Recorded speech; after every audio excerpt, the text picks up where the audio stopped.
அன்பின் உறவுகளுக்கு இனிய வணக்கங்களோடு நான் உங்கள் அன்பின் சான் என்றோ. நேற்றைய நாளில் ஜிம்பாப்வே ஹராரி ஸ்போர்ட்ஸ் கிளப் மைதானத்தில் வான வேடிக்கை நிகழ்ந்த ஒரு போட்டியை நேற்றைய நாளில் நான் தொலைக்காட்சி ஊடாக பார்த்து கொண்டிருந்தேன். மிக முக்கியமான போட்டியாக நேற்றைய நாளில் அது கருத கொண்டிருந்தது. காரணம், வெற்றி யாருக்கு? இம்முறை இந்தியாவுக்கா அல்லது இங்கிலாந்துக்கா அப்படிங்கிற ஒரு கேள்வியோட நேற்றைய நாள் முழுவதுமாக நான் அதை பார்த்து கொண்டிருந்த போது மிக முக்கியமான ஒரு போட்டியை நான் பார்த்த மகிழ்ச்சியில் இப்போது உங்களிடம் இந்த காணொலியை பகிர்ந்து கொள்கின்றேன். மிக முக்கியமாக நேற்றைய நாளில் சூரியவன்சி, வைபவ் சூரியவன்சி இந்தியாவின் வளர்ந்து வரும் வீரர். இப்போது இருக்கும் சூழலில் அவர்தான் இந்தியாவுடைய அடுத்த நட்சத்திரம். விராட் கோலி எப்படி ஒரு காலத்தில் தன்னுடைய போக்கை வைத்திருந்தாரோ அதே மாதிரியான ஒரு வீரரை இப்போது இந்தியா இனம் கண்டு உருவாக்கி வளர்த்து விட்டிருக்குது என்று சொல்ல வேண்டும். அந்த அளவுக்கு அவருடைய துடுப்பாட்டம், அவர் செய்கின்ற ஒவ்வொரு ஷாட்கள் எல்லாம் மிக சிறப்பாக இருக்கிறது. எதிர்காலத்தில் இந்தியாவை இன்னும் 20 ஆண்டுகளுக்கு தகர்க்க முடியாது இந்த கிரிக்கெட் உலகத்தில். ஒரு காலத்தில் எப்படி ஆஸ்திரேலியா இருந்து கொண்டதோ அதே போல் மீண்டும் இந்தியா அசுர பலத்துடன் இருந்துவதற்கு இப்படிப்பட்ட இளையவர்களை உருவாக்கி கொண்டிருக்கிறது இந்தியன் கிரிக்கெட் வாரியம். உண்மையில் நேற்றைய போட்டியை பார்க்கின்ற போது மகிழ்ச்சியாகவும் சந்தோஷமாக இருந்தது. ஆரோக்கியமான ஒரு போட்டி. போட்டிக்கு பஞ்சத்துக்கு விறுவிறுப்புக்கு பஞ்சமே இல்லாத ஒரு போட்டியாக நேற்றைய நாளில் மாறியிருந்தது. நாளை சோசி நேற்றைய நாளில் வெற்றி பெற்றிருந்தார் இந்திய அணியுடைய அணித்தலைவர் ஆயுஷ் மாத்ரே. முதலில் துடுப்பாட்ட சுதந்திரத்தை எடுத்தது மிக நல்லதாக இருந்தது. காரணம், அந்த முடிவு மிகவும் வரவேற்கத்தக்கது. அந்த முடிவை சரியான முறையில் பயன்படுத்தி கொண்டார். உண்மையில் நேற்றைய நாளில் கடந்த போட்டியில் சதம் அடித்திருந்த ஆரோன் ஜோர்ஜ் நேற்றைய நாளில் மிக குறைந்த ஓட்டங்களுக்கு ஆட்டமிழந்தாலும் பின்னதாக சூரியவன்சியும் ஆயுஷ் மாத்ரேனுடைய இணைப்பாட்டம் மிக சிறப்பாக இருந்தது. அவர்களுக்கு இடையில் கிட்டத்தட்ட 142 ஓட்டங்கள் இணைப்பாட்டமாக பகிர்ந்தப்பட்டன. இதுதான் இந்த போட்டியை மாற்றுவதற்கு மிக முக்கியமான ஒரு விஷயமாக கருதக்கூடியது. மிக முக்கியமாக இங்கே காணக்கூடிய விஷயம், முதலாவது விக்கெட் 20 ஓட்டங்களுக்குள் ஆட்டமிழந்தார் ஆரோன் ஜோர்ஜ். நேற்றைய நாளில் அவர் எடுத்துக்கொண்ட ஓட்டங்கள் கிட்டத்தட்ட 9. ஆனால் அவர் ஆட்டமிழந்ததன் பின்னதாக சரிவை சந்திக்கும் என்று எதிர்பார்த்து கொண்டிருந்த வேளையில் இந்திய அணி அப்போது வரை ஓட்டங்களை மிக குறைவான வேகத்திலே பெற்றுக் கொண்டிருந்தது. ஒரு கட்டத்தில் 18வது ஓவரில் ஆயுஷ் மாத்ரே ஆட்டமிழக்கும் போது இந்தியாவுடைய ஓட்ட இலக்கு என்பது 19வது ஓவரிலே 162 ஓட்டங்களுக்கு 2 விக்கெட்டுகள் இழந்திருந்தது. உண்மையில் அப்போது அதிரடி ஆரம்பித்து வைத்தவர் ஆயுஷ் மாத்ரே நேற்றைய நாளில் மிக சிறப்பான அதிரடி ஆரம்பித்து வைத்தார். அதற்கு பின்னதாக தான் சூரியவன்சியினுடைய வான வேடிக்கைகள் நிகழ்த்தப்பட்டது என்பது இங்கே சுட்டிக்காட்ட விஷயம். உண்மையில் சூரியவன்சியை பொறுத்தவரை எதிர்காலத்தினுடைய நட்சத்திர வீரராக இருந்து கொண்டாலும் தனக்கு கிடைக்கின்ற வாய்ப்பை மிக சிறப்பாகவும் கச்சிதமாகவும் முடித்துக் கொண்டிருக்கும் ஒரு வீரராக மாறிக்கொண்டிருக்கிறார். என்னதான் இருந்தாலும் இந்திய அணி நேற்றைய நாளில் சாம்பியன் சூடுவதற்கு இவரும் ஒரு பிரதான காரணம் என்பது மிக முக்கியமானது. இந்திய அணியுடைய துடுப்பாட்டத்திலே இந்திய அணி 50 ஓவர்கள் நிறைவில் 411 ஓட்டங்கள் எடுத்துக்கொண்டது 9 விக்கெட்டுகளை இழந்து. இதில் வைபவ் சூரியவன்சி 175 ஓட்டங்கள் எடுத்துக்கொண்டார்.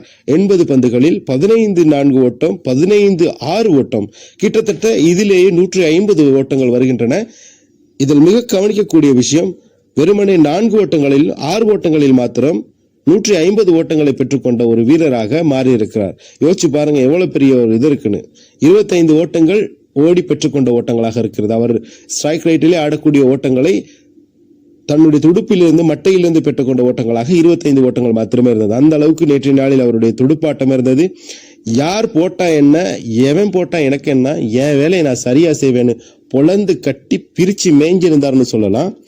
சூரியவம்சிக்கு இப்போது இருக்கின்ற சூழலில் அவர்தான் எனக்கு பிடித்திருக்கிறது தனியாக.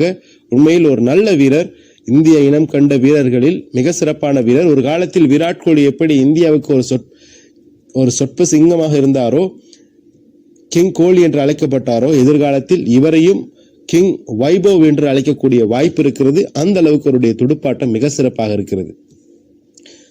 நேற்றைய நாளில் மிக கவனிக்கக்கூடிய விஷயமாக இருந்தவர், அவரோடு இணைந்து மிக சிறப்பாக செயல்பட்ட ஆயுஷ் மாத்ரே 51 பந்துகளில் 53 ஓட்டங்கள் எடுத்துக்கொண்டார். 7-4 ஓட்டம், 2-6 ஓட்டங்களாக.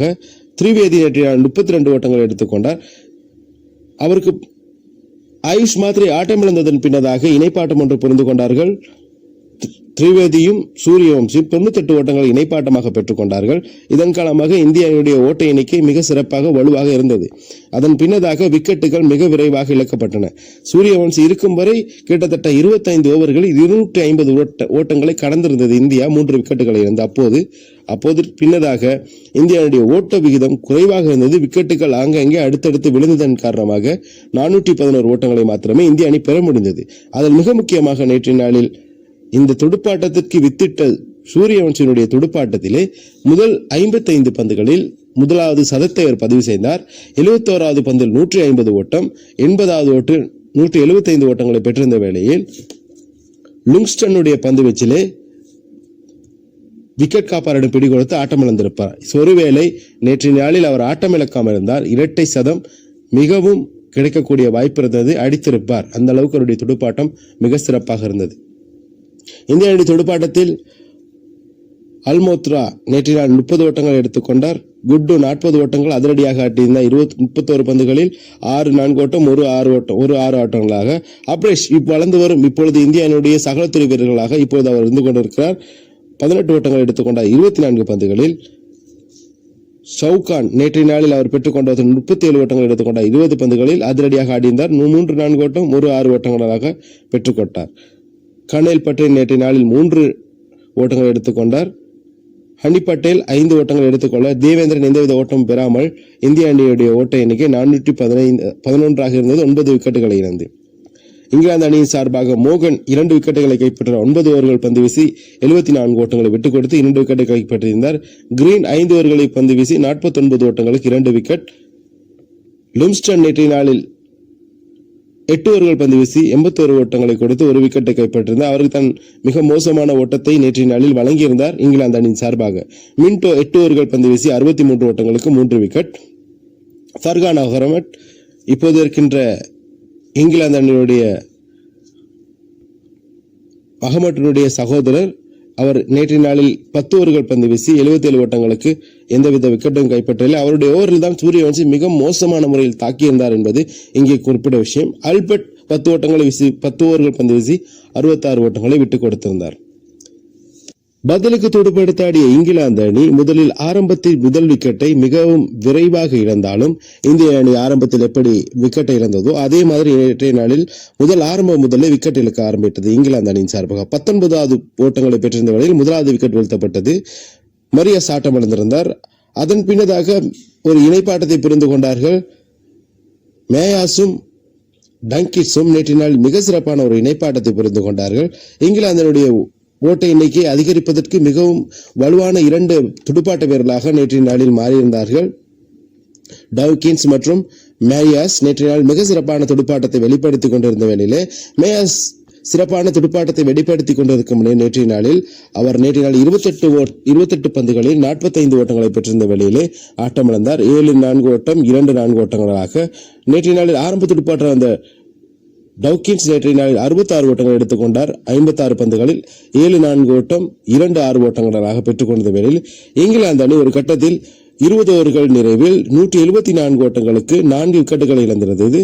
3வது விக்கெட் இருக்கும் வரை இங்கிலாந்து பக்கமாக இந்த போட்டி இருந்தது. காரணம், அடித்தாட ஆரம்பித்ததால் மிக விரைவாக ஓட்டங்களை குவிக்குவதற்காக இங்கிலாந்தினுடைய வீரர்கள் முயற்சி இருந்தார்கள் என்பது இங்கே சுட்டிக்காட்டக்கூடிய விஷயம். மிக முக்கியமாக மிக சிறப்பான துடுப்பாட்டத்தை வெளிப்படுத்த ட்ரூ நேற்றைய நாளில் 31 ஓட்டங்கள் எடுத்துக்கொண்டார். 18 பந்துகளில் 4 4 ஓட்டம், ஒரு 6 ஓட்டங்களாக மிக சிறப்பாக ஆடியிருந்தார். அவருடைய ஸ்ட்ரைக் ரேட் 172 இருந்தது. அவர் தான் அதிகூடிய ஸ்ட்ரைக் ரேட் நேற்றைய நாளில் இங்கிலாந்து அணி சார்பாக 2020 போட்டி வடிவில் நேற்றைய நாளில் ஆடியிருந்தார். இதன் பின்னதாக இங்கிலாந்து அணி விரைவான விக்கெட்டுகள் வீழ்த்தப்பட்டன.